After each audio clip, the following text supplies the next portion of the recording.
जय श्री राम। शंखनाद में आपका स्वागत है।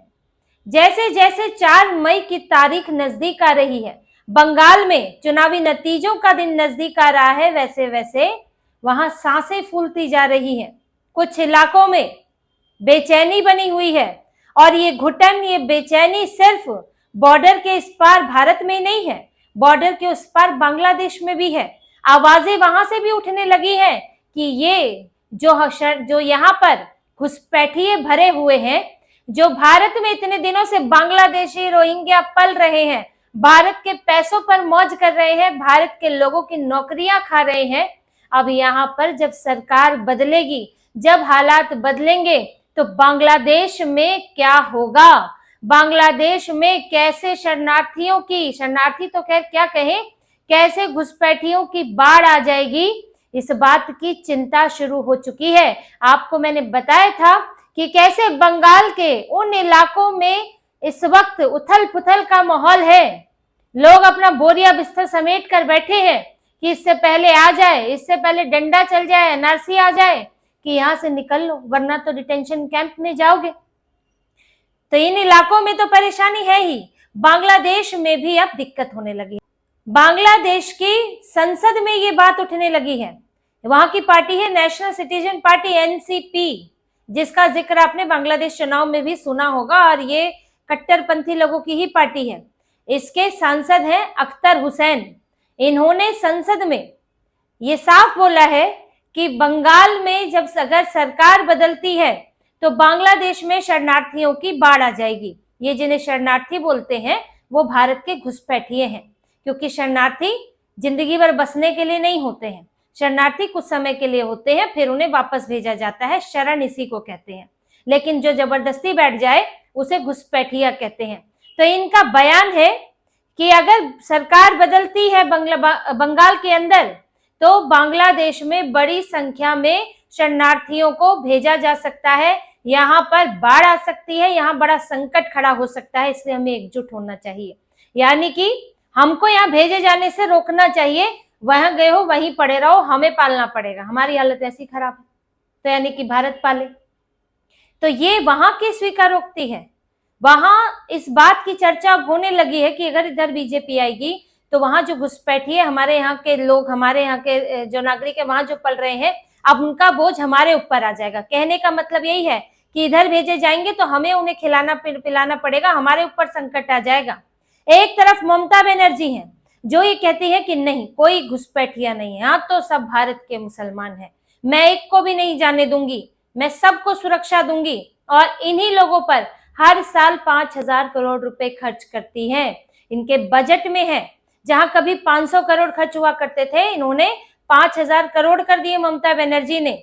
और इन्हें बंगाल के लोगों को, बंगाल के जो सरकारी कर्मचारी हैं, उन्हें डीए देने के लिए पैसा नहीं होता इनके पास, डीए रोका हुआ है, 10,000 करोड़ देने थे, वो भी इनसे नहीं निकले, और ये 5,000 करोड़ वहां खर्च कर देती है।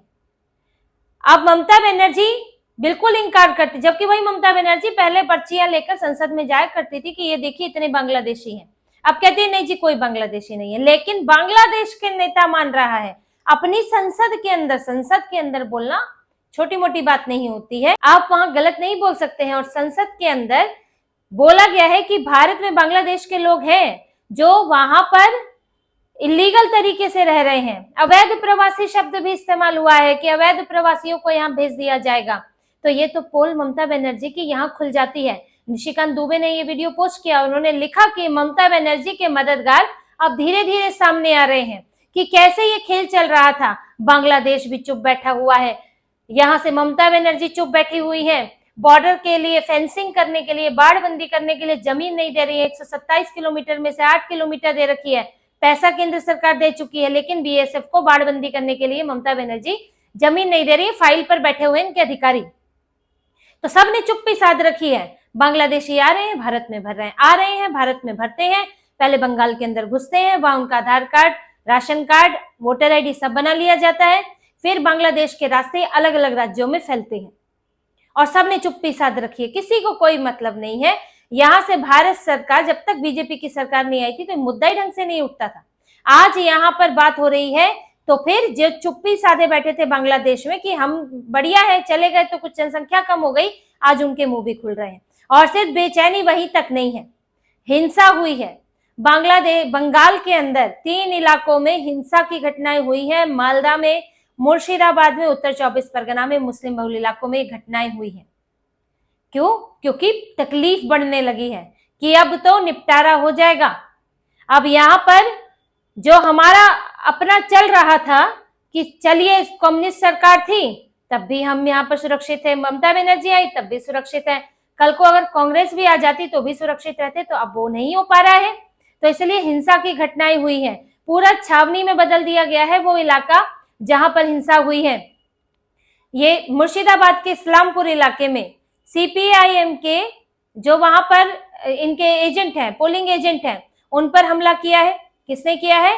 टीएमसी वालों का नाम सामने आ रहा है। लेकिन देखिए, बात सिर्फ टीएमसी की नहीं है, यहाँ वहीं के लोग तो पार्टियों में भी होते हैं। इन्हीं के जरिए तो सत्ता बनाए रखी जाती है कि ये लोग पार्टी तक में शामिल हो जाते हैं। अब यहाँ मालदा में बीजेपी के मंडल अध्यक्ष, उनको ईंटों से मारा गया है, घेर कर ईंटों से मार दिया, अस्पताल में भर्ती है। उत्तर 24 परगना में बीजेपी टीएमसी वाले भिड़े हैं। तो यहाँ देखिए, यही इसी तरह से होता है। अब टीएमसी में जो ये भरे हुए हैं बांग्लादेशी घुसपैठिए, अब इन्हें क्या लगता है कि सीपीआईएम की वजह से यहाँ पर टीएमसी नहीं आ पाएगी, क्योंकि एक तो फर्जी मतदान नहीं हुआ, वोट काट सकती है, सीपीआईएम का भी मुस्लिम उम्मीदवार है, वो वोट काट सकता है, उससे किसी तीसरे को फायदा हो सकता है, या कम से कम वहां ममता बनर्जी की एक सीट कम हो सकती है। और भाजपा से तो परमानेंट दुश्मनी है। तो ये दुश्मनी अब निकलनी शुरू हो गई, यही बौखलाहट, बेचैनी निकल रही है, कहीं पार्टी के जरिए निकल रही है, कहीं स्वतंत्र रूप से निकल रही है, क्योंकि ये लगने लगा है अब, जैसे जब से एग्जिट पोल आए हैं तब से आप देखिए ममता बनर्जी कितनी परेशान है। स्ट्रॉन्ग रूम के बाहर बैठ गई, वहां पर तंबू गाड़ के कि नहीं मैं तो नहीं जाऊंगी, जैसे अभी काउंटिंग हो रही है। और इनके एक और कुणाल घोष और शशि पांजा भी वो दूसरे स्ट्रॉन्ग रूम के बाहर बैठ गए। इनको चुनावी पर्यवेक्षकों से दिक्कत है कि केंद्र सरकार के कर्मचारी आपने मतगणना पर्यवेक्षक क्यों बना दिए, वो क्यों इस पूरी मतगणना पर नजर रखेंगे, यहाँ तो राज्य सरकार के होने चाहिए, राज्य सरकार के तो आपके कैडर के लोग हैं। यहाँ की पुलिस तो खुद ही कह रही है टीएमसी को वोट, तो एक पुलिस वाले का वीडियो आया है।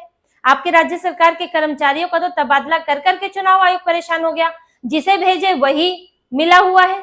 बीएलओ आपकी पार्टी से मिले हुए हैं, कितने सस्पेंड किए गए, तो कैसे भरोसा हो पश्चिम बंगाल के कर्मचारियों पर। तो ये इसको लेकर जब ये हाईकोर्ट गई, हाईकोर्ट में याचिका खारिज हो गई, तो फिर सुप्रीम कोर्ट पहुंच गई कि सुप्रीम कोर्ट या कि भाई ये सुनिए, यहाँ पर क्यों केंद्र के कर्मचारी लगाए हैं। या अभी तक सुप्रीम कोर्ट जाना इनका बंद नहीं हुआ है। ये जब से एसआईआर शुरू हुई है, ये 7-8 महीनों से सुप्रीम कोर्ट में ही पहुंचे हुए। सुप्रीम कोर्ट के जज परेशान है कि कब ये खत्म होगा, ये सब जो इन्होंने शुरू किया हुआ है। अब यहाँ तो इनकी बेचैनी आपको बढ़ी हुई दिख रही है, पूरी टीएमसी परेशान है, उसी तरह से घुसपैठिए भी परेशान है कि बीजेपी आएगी तो अब क्या होगा। 27 लाख नाम जो है अभी ट्रिब्यूनल के सामने मौजूद है, कब तक ट्रिब्यूनल क्लियर करेगा और होंगे भी कि नहीं, उसमें से अभी तक मुश्किल से 1500-1600 नाम ही क्लियर हुए हैं, सब तो होंगे नहीं। तो जो बचेंगे, लाखों लाख की संख्या में जो बचेंगे, वो कौन है? जो नागरिक नहीं है। और नागरिक कौन? जो वोट नहीं दे सकता। कौन वोट नहीं दे सकता? जिसके पास कागज नहीं है। जब कागज नहीं हो, वोट नहीं दे सकते हो, तो आप कौन हो? तो आप विदेशी हो। तो आप अगर विदेशी हो तो भारत में क्या कर रहे हो? तो ये सवाल तो उठेगा। तो अब ये चर्चा हो रही है, वहां जो समूहों में लोगों के बीच बात हो रही है कि टीएमसी आएगी तब तो यही रहेगा, ठीक है, जैसा था वैसा रहेगा, वोटर लिस्ट में नाम नहीं भी होगा तो भी चल जाएगा। तो ममता बनर्जी वहां पुलिस को घुसने नहीं देगी भगाने के लिए। लेकिन अगर बीजेपी आएगी तो फिर क्या होगा? फिर तो आप समझिए टिक टिक घड़ी चलेगी कि अब आ जाएगी पुलिस, अब आ जाएगी पुलिस, अब मांग लेंगे कागज। फिर तो हर दिन ऐसे ही बीतने वाला है उनका। तो इसीलिए सोच रहे हैं कि एक इंतजाम करके रखे कि अगर बीजेपी आ गई और कार्रवाई शुरू हो गई, क्योंकि देखिए मुख्यमंत्री बनने में, बैठक होने में अगर आती है तो, क्योंकि अभी सिर्फ एग्जिट पोल आया, नतीजा नहीं आया, नतीजा कुछ भी हो सकता है। लेकिन अगर सरकार बीजेपी की आती है तो वहां मुख्यमंत्री बनने में, कैबिनेट बनने में और फैसले होने में थोड़ा वक्त तो लगता है। तो इस बीच में ये लोग अपना जुगाड़ करने की सोच रहे हैं कि हम किसी तरह निकल जाएं बांग्लादेश, बजाय कि यहाँ में डिटेंशन कैंप में रखा जाए या जेल में भरा जाए या फिर नो मेंस लैंड में छोड़ दिया जाए, तो हम अपना चुपचाप गांव में निकल लें। तो जैसे कि जब एसआईआर शुरू हुई थी तो बड़ी भीड़ गई थी वह वहां उस तरफ गई थी और इस इंतजार में थे कि अगर ममता बनर्जी जीत गई तो दोबारा आ जाएंगे, क्योंकि वहां उनके तो कागज बनाने की बिल्कुल स्थितियां नहीं थी। जिनकी स्थिति थी, जिन्होंने किसी को भी अपना माता पिता बना लिया, तो वो यहाँ टिक गए कि चलो हो सकता है नाम आ ही जाए, नहीं भी आएगा तो क्या पता ममता बनर्जी आ जाए। तो अब उनके लिए बड़ा संकट है कि अब क्या करेंगे। और ये सिर्फ अब कहने की बात नहीं रह गई है कि ये अगर कहें कि राजनीति हो रही है, ये सिर्फ इसीलिए कहा जा रहा है, चुनाव के लिए, ध्रुवीकरण के लिए कहा जा रहा है।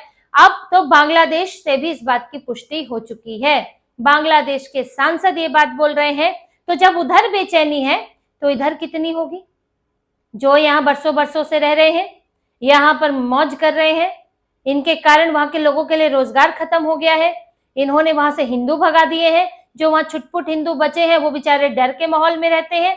मुर्शिदाबाद में तो 60-70% आबादी हो चुकी है और कुछ इलाके ऐसे हैं जहां तो 90% आबादी है और इसमें घुसपैठिए भरे हुए हैं। और इनका हाल तो यह है, जो वक्फ बोर्ड संशोधन बिल के दौरान जो हमला हुआ, जो वहां हिंदू परिवार मारा गया, हिंदुओं को पलायन करना पड़ा, मतलब भारत हिंदुस्तान में हिंदुओं को घर छोड़कर पलायन करना पड़ा, डर कर मारे। उनको कौन मारने आया था? उसमें बांग्लादेशी थे बहुत ज्यादा, क्योंकि वहां का जो टीएमसी का नेता है उसकी फैक्ट्रियों में बांग्लादेशी काम करते हैं और उनकी ही भीड़ को वहां पर ले गए और उन्होंने वहां पर इस तरह की मारकाट की। और इसमें यह भी लगता है कि हिंदू भाग जाएगा तो उसका घर कब्जा कर लेंगे, है ना, जो कश्मीर में हुआ। हिंदुओं के घर कब्जे कर लिए, जमीन कब्जे कर लिए, यही सोचा होगा। वो तो वहां केंद्र में बीजेपी सरकार है तो वहां सेंट्रल फोर्सेस उतार दी गई, जिसके बाद मामला 1-2 दिन चला। उसके बाद ये लोग कुछ नहीं कर पाए और फिर हिंदू वापस अपने घर लौट पाए। जो जो दुरुस्त अच्छी कानून व्यवस्था से परेशान है, चाहे वो टीएमसी है, ममता बनर्जी है, घुसपैठिए हैं, बांग्लादेश है, उन सब के मन में खोट है। वो कहीं ना कहीं जानते हैं कि कुछ ना कुछ गलत किया है। बांग्लादेश भी जानता है कि बड़ी संख्या में उसने अपने लोग यहाँ पर घुसा के रखे हैं और वो उन्हें वापस नहीं लेना चाहता। अब जैसे ये समझिए कि अमेरिका से कई लोग डिपोर्ट किए गए भारत में, जो अवैध तरीके से रह रहे थे। अब भारत ने एक अच्छे देश के तौर पर, एक जिम्मेदार देश के तौर पर उन लोगों को स्वीकार कर लिया कि ठीक है भाई, हमारे ही लोग हैं, गलत तरीके से रह रहे हैं तो यहाँ भेज दीजिए। ये होते हैं एक जिम्मेदार देश। भारत भी कह सकता था नहीं, हम नहीं लेंगे, हम नहीं आने देंगे, फिर होता हल्ला हंगामा। लेकिन बांग्लादेश से आप ये समझदारी की उम्मीद यहाँ तो कर ही नहीं सकते हैं, क्योंकि यहाँ बोझ है वो लोग। बांग्लादेश की अर्थव्यवस्था की हालत खराब है। इन्हें लगता है कि अब कुछ सैकड़ों लोग और आ गए, या सैकड़ों तो क्या ही कहें, हजारों लाखों लोग और आ गए तो हमारे लिए तो आफत हो जाएगी। तो वो चाहे तो भी नहीं ले सकता और चाहते ही नहीं है वहां के लोग, क्योंकि उससे 2 चीजें सधती हैं आपकी। एक तो आपके ऊपर बोझ कम होता है, दूसरा देखिए भारत का बहुत सारा इलाका जो है, कट्टरपंथी तो चाहते हैं कि भारत में जल्दी से जल्दी डेमोग्राफी बदले। तो ये सब चीजें हैं। तो यहाँ बहुत से लोगों के मन में चोर बैठा है, जो अब निकल निकल कर सामने आ रहा है और जल्द ही ये जो चोर है ये पकड़ा भी जाएगा और इनका इलाज भी होगा। तो इसी तरह की और खबरें और विश्लेषण आपके लिए लाते रहेंगे। हमसे जुड़े रहिए, सब्सक्राइब कीजिए, कमेंट कीजिए। बहुत बहुत धन्यवाद। जय श्री राम।